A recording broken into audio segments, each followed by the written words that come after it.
Hi welcome to our channel. நம்ம சேனலில் வந்து பேர்ட்ஸ் ரிலேட்டடான பெட்ஸ் ரிலேட்டடான வீடியோஸ் எல்லாம் போஸ்ட் பண்ணிகிட்ருக்கோம். இப்போ தான் நீங்கள் நம்ம சேனலில் ஃபஸ்ட் டைம் பார்க்குறீங்கன்னா நம்ம சேனலில் சப்ஸ்கிரைப் பண்ணிவிட்டு பெல் நோட்டிஃபிகேஷனை ப்ரெஸ் பண்ணிட்டுக்கோங்க. அப்போ தான் நம்ம வந்து போஸ்ட் பண்ணுற எல்லா வீடியோஸுமே உங்களுக்கு நோட்டிஃபை ஆகும். இப்போ இந்த மழை சீசனில் நம்ம பேர்ட்ஸ்க்கு வந்து எந்த மாதிரியான ஃபுட்டு கொடுக்கணும், எப்படி வந்து நம்ம பேர்ட்ஸை வந்து குளிர்லேருந்து ப்ரொடெக்ட் பண்ணணும், இதை பற்றிலாம் இந்த வீடியோவில் டீட்டெயில்டாக பார்க்கலாம். ஸோ ஃபஸ்ட்டு பார்த்திங்கன்னா நம்ம கேஜ் செட்டப் வந்து அவுட்டோரில் இருக்குன்னா கண்டிப்பாக வந்து நம்ம கேஜை வந்து கவர் பண்ணி வச்சுருக்கணும். ஸோ நீங்கள் வாலை ஒட்டி வைக்கக்கூடாது, கொஞ்சம் கேப் இருக்கணும் பேக் சைடில். ஸோ அப்போ தான் வந்து வென்டிலேஷன் இருக்கும் கேஜில். அதே மாதிரி நீங்கள் வெளியே இந்த மாதிரிலாம் வச்சுருந்தீங்கன்னா தார்பாய் போட்டு கேஜை ஃபுல்லாக மழை டைமில் க்ளோஸ் பண்ணி வச்சுருங்க.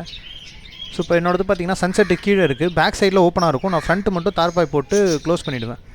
ஸோ அப்போ வந்து ஏர் வென்டிலேஷனும் இருக்கும், தண்ணியும் உள்ளே போகாது. ஸோ என் கேஜ் பார்த்திங்கன்னா தெரியும் எவ்வளோ மழை பெஞ்சிருந்தோ வந்து உள்ளே ஃபுல்லாக ட்ரையாக இருக்குது. அதே மாதிரி மழை காலத்தில் வந்து நம்ம ஃபுட்டு வந்து ஃபீட் பண்ணுறது வந்து இந்த கீரை அந்த மாதிரி டைப்பான ஃபுட்டு, குளிர்ச்சியான ஃபுட் எல்லாத்தையுமே நம்ம அவாய்ட் பண்ணணும். நம்ம முளைக்கட்டின பயிர், இந்த ஸ்ப்ரவுட்ஸ் இதெல்லாம் கொடுக்கலாம், ஒன்றும் இஷ்யூ இல்லை. அதே மாதிரி தெனை, சன்ஃப்ளவர் சீட்ஸும் நம்ம கொடுக்கலாம். சன்ஃப்ளவர் சீட்ஸ் கொஞ்சம் அதிகமாகவே கொடுக்கலாம் வின்டர் டைமில், ஒன்றும் இஷ்யூ இல்லை. இது தவிர நம்ம பேர்ட்ஸுக்கு வந்து தண்ணி வந்து ரெகுலராக மாற்றிடணும். இப்போ நான் பார்த்திங்கன்னா வந்து ட்ரிங்கர் தான் யூஸ் பண்ணுறேன். நான் வந்து 2 days ஒன்ஸ் வந்து தண்ணி மாற்றிடுவேன். ரெய்னி சீசனில் மோஸ்ட்டாக பார்த்திங்கன்னா நான் டெய்லியே தண்ணி மாற்றிடுவேன். ஏன்னா வந்து தண்ணி ரொம்ப சில்லுன்னு இருக்கும்னும் போது பேர்ட்ஸ் தண்ணியை எடுக்காது. ஸோ வார்மாக வந்து நான் டெய்லி தண்ணி மாற்றி வச்சுருவேன்.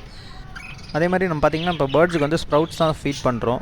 ஸோ பார்த்திங்கன்னா தெரியும் உங்களுக்கே பேர்ட்ஸ் வந்து எப்படி நல்லா விரும்பி சாப்பிடுது அப்படின்னு சொல்லிட்டு. ஸோ இந்த முளைக்கட்டின பயிர் அதே மாதிரி இந்த ஸ்ப்ரவுட்ஸ் எல்லாம் கொஞ்சம் ஈஸியாக டைஜஸ்ட் ஆகிடும் பேர்ட்ஸுக்கு. இதை நீங்கள் வின்டர் டைமில் ஃபீட் பண்ணும்போது ஒரு விஷயம் மட்டும் தான் நீங்கள் ஃபாலோ பண்ணணும். என்னென்னா நீங்கள் வந்து இப்போ மார்னிங் ஒரு 7 o'clock அந்த மாதிரி வைக்கிறீங்க அப்படின்னா ஒரு 2 or 3 hours வந்து லெஃப்ட் ஓவர் ஃபுட்டை வந்து எடுத்துடணும். ஸோ என்ன ஆகுனா மழை டைமில் ஃபங்கஸ் ஃபார்மேஷன் கொஞ்சம் ஈஸியாகவே ஆகிடும். ஸோ வந்து இந்த லெஃப்ட் அவுட் ஃபுட் இருந்ததுன்னா நம்ம க்ளீன் பண்ணி எடுத்துட்டோம்னா எந்த இஷ்யூஸும் இருக்காது நம்ம ஸ்ப்ரவுட்ஸ் ஃபீட் பண்ணுறதுல.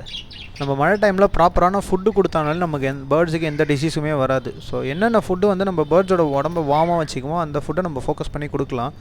ஸோ கோதுமை இந்த மாதிரிலாம் வந்து நம்ம கொடுக்கும்போது பேர்ட்ஸ் பாடியில் வந்து ஹீட் ஆட்டோமேட்டிக்காக ஜென்ரேட் ஆகும். ஸோ நம்ம நார்மலாக தெனை மட்டுமே கொடுத்துட்ருந்தோன்னா பேர்ட் ஹெல்த்தியாக இருக்காது. இந்த மாதிரி வந்து ஸ்ப்ரவுட்டட் ஃபுட்ஸு, இந்த ஊற வச்ச பயிர் இதெல்லாம் கொடுத்தானா தான் நம்ம பேர்டு வந்து ஹெல்த்தியாக இருக்கும். அதுக்கப்புறம் பார்த்திங்கன்னா வந்து மழையில் நம்ம என்னென்ன மெடிசன்ஸ் நம்ம பேர்ட்ஸுக்கு கொடுக்குறோன்னா நம்ம வந்து ப்ரோபயோட்டிக்ஸ் கொடுப்போம். லோரோலேருந்து ப்ரோபயோட்டிக்ஸ்னு சொல்லிட்டு ஒரு பவுட்ரு ஒன்று இருக்குது. ஸோ அதை நம்ம வந்து இந்த மாதிரி சாஃப்ட் ஃபுட்டில் மிக்ஸ் பண்ணி கொடுத்துருவோம் பேர்ட்ஸுக்கு. ஸோ அதுங்க அதை சாப்பிடும்பொழுது அதுங்க ஆட்டோமேட்டிக்காகவே டிசீஸ் ரெசிஸ்டன்ஸ் வந்துடும். அதே மாதிரி டைஜஷனும் நல்லாயிருக்கும். அதே மாதிரி வந்து நம்ம குடிக்கிற தண்ணி வைக்கிறோம்ல, அதில் வந்து ஓமத்தை வந்து கொஞ்சம் போட்டு நல்லா கொதிக்க வச்சு ஆற வச்சு அந்த தண்ணி வச்சோன்னா அதுங்க பேர்ட்ஸோட டைஜஷனை வந்து இன்னமும் அதிகமாக இன்க்ரீஸ் பண்ணும். ஸோ மழை காலத்தில் நம்ம பேர்ட்ஸ் வந்து கொஞ்சம் உறங்கி உட்காந்துட்ருக்கு, இல்லை மோஷன் வந்து கழிச்சலாட்டம் போகுது அப்படின்னா ஃபஸ்ட்டு நம்ம இந்த ஓமத்தை வந்து தண்ணியில் போட்டு நல்லா கொதிக்க வச்சு இதை ஆற வச்சு கொடுத்தாலே போதும். 2 நாளில் வந்து நார்மலாக அந்த கழிச்சு எல்லாமே சரியாயிடும்.